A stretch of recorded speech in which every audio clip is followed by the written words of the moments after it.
सबको नमस्कार।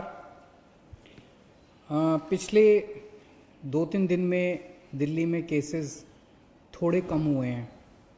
बीच में तो एक दिन 180 केस आ गए थे, एक दिन 300 से ज़्यादा केसेस आ गए थे, एक दिन और 150 से ज़्यादा केसेस आ गए थे। तो बीच में थोड़ी घबराहट बढ़ गई थी कि इतनी तेज़ी से क्या कोरोना बढ़ रहा है दिल्ली के अंदर। लेकिन पिछले 3 दिन में थोड़े से केस कम हुए हैं। अभी इसको और भी कम करना है और मैं अभी भी अगले कुछ दिन में कैसे होता है उस पर डिपेंड करेगा। मैं उम्मीद करता हूं कि अगले कुछ दिन के अंदर केसेस और कम होंगे बढ़ने की बजाय। कल 67 केस आए थे और कल हमने ये जो 67 केस हैं 2274 सैंपल की टेस्टिंग में 67 केस आए थे। तो इसका मतलब बहुत तेज़ी से अभी नहीं बढ़ने लगा है। भगवान से प्रार्थना करता हूँ कि आने वाले दिनों के अंदर ये और कम हो ताकि अपने को सबको कोरोना से मुक्ति मिल सके। एक मेरी आप लोगों से अपील है, कंटेनमेंट जोन्स जो हैं, जो हमने लॉक कर दिए हैं, सील कर दिए हैं, जो 71 हो गए हैं आज दिल्ली के अंदर, टोटल 71 जोन हो गए हैं कंटेनमेंट के, जो बिल्कुल सील कर देते हैं हम लोग। अंदर से कोई बाहर नहीं जा सकता, बाहर से अंदर नहीं आ सकता।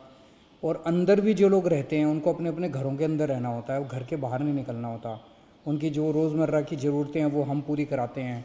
वहाँ पे पुलिस वाले, लोकल प्रशासन बड़ी अच्छा काम कर रहे हैं और वो आपके लिए सारी ज़रूरतें पूरी करते हैं।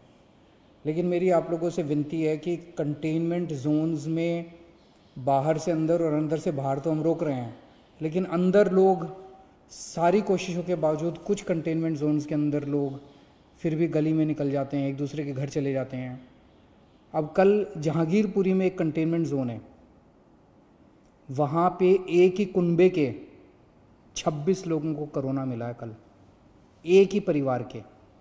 तो वो 26 लोग मतलब पास पास कई सारे उनके मकान थे, तो वो एक दूसरे के घर में जा रहे थे। इस कंटेनमेंट के बावजूद भी एक दूसरे के घर जा रहे थे।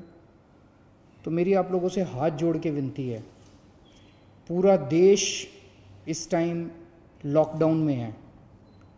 कितनी मुसीबतों का हम सब लोग सामना कर रहे हैं, आप भी कर रहे हैं, सब लोग कर रहे हैं। ऐसे में अगर आप अनुशासन नहीं बरतेंगे तो आपको ही तकलीफ होगी। आपकी जान की चिंता है हम लोगों को, आपकी ज़िंदगी की चिंता है हम लोगों को। इसीलिए मैं आप लोगों से अपील कर रहा हूँ। अब बताओ, एक ही परिवार के 26 लोगों को कोरोना हो गया तो अच्छी बात तो नहीं है।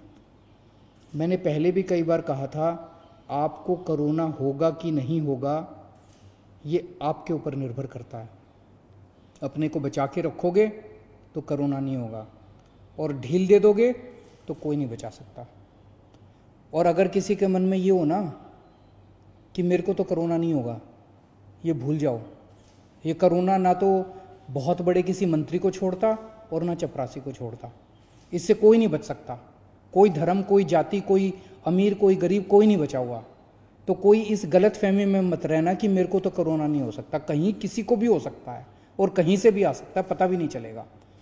तो अपने आप को बचा के रखो। अगर कहीं पे कंटेनमेंट सरकार ने कराया तो सोच समझ के कराए, कम से कम वहाँ तो एकदम बहुत सख्ती के साथ अपने घर के अंदर हो।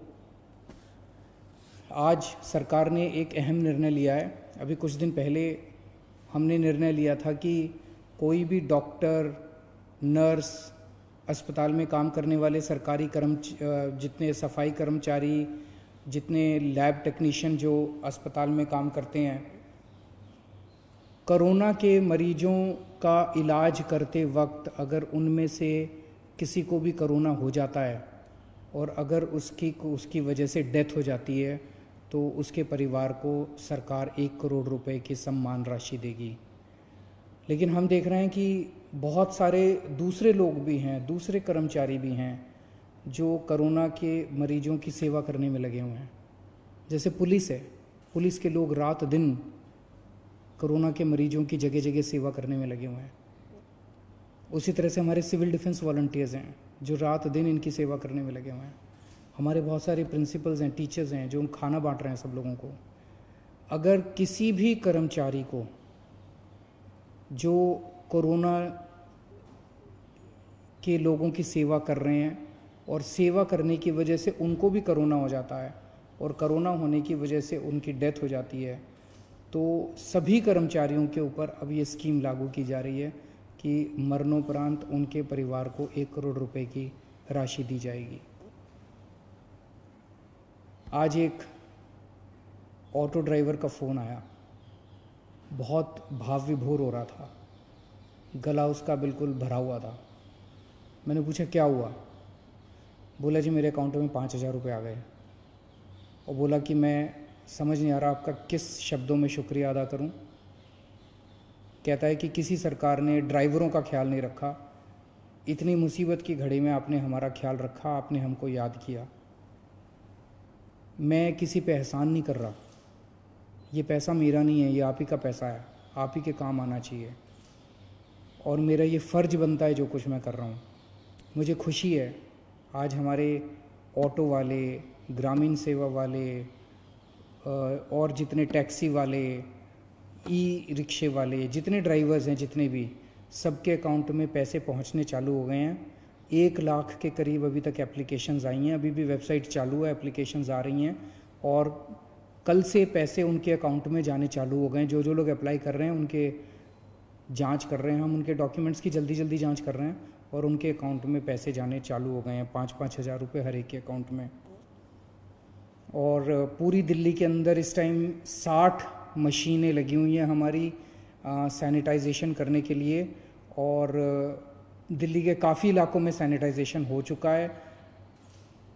जगह जगह मशीनें जा रही हैं, आपको भी आपके इलाके में भी आएंगे, लेकिन अगर आपको भी पहले कराना है अपना सैनिटाइजेशन हमें ज़रूर बताइएगा, हम आपके इलाके में भी सैनिटाइजेशन मशीनों के द्वारा करा देंगे।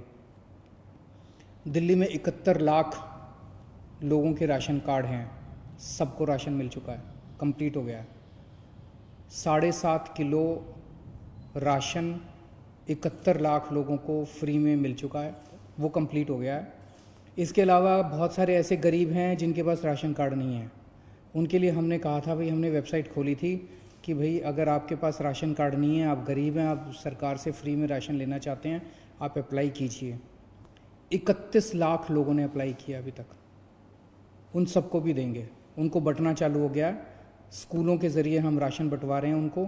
3.5 लाख लोग ऑलरेडी ऐसे लोग राशन उठा चुके हैं जिन लोगों को के पास राशन कार्ड नहीं था। 31 लाख लोगों ने अप्लाई किया, उन सबको भी हम राशन पहुंचा रहे हैं, स्कूलों में राशन बंट रहा है। इन सब चीज़ों के अलावा मैं हमेशा कह रहा हूँ, ये इतनी बड़ी त्रासदी है कि अकेले सरकार कुछ नहीं कर सकती। आप सबका जब तक साथ नहीं होगा हम कुछ नहीं कर पाएंगे। मुझे बहुत खुशी है, मैं सोशल मीडिया पे देख रहा हूँ और इधर उधर से पता चल रहा है, बहुत सारे लोग हमारी भी पार्टी के, दूसरी भी पार्टियों के, समाज सेवी संस्थाओं के अच्छे काम में लगे हुए हैं।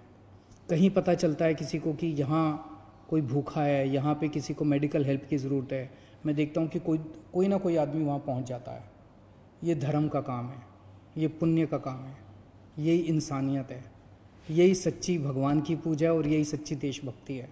इस टाइम कहीं आपको कोई आदमी दुखी मिले किसी भी वजह से, उसके दुख को दूर करने की कोशिश करें।